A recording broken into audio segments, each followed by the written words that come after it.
So what I'm curious about then is, could these things that you're describing, I mean, they sound pretty neat, right? They sound like great learning innovations and so forth. Could they happen without the LMS, or maybe some new kind of platform that is natively built, right, with AI in mind, right? Or are you worried, in other words, that with AI, it might actually kill the LMS or a company like Blackboard's opportunity to pioneer this new platform?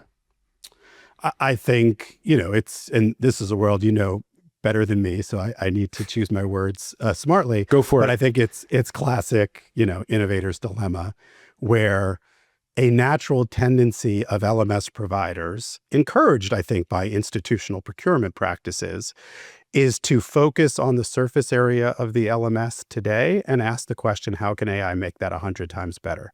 So instead of having to go in and create a quiz and then change the schedule for each of the courses that I teach and then give certain students with 504 extra time, and I can just write that in and it'll go in and magically update all of the different pages.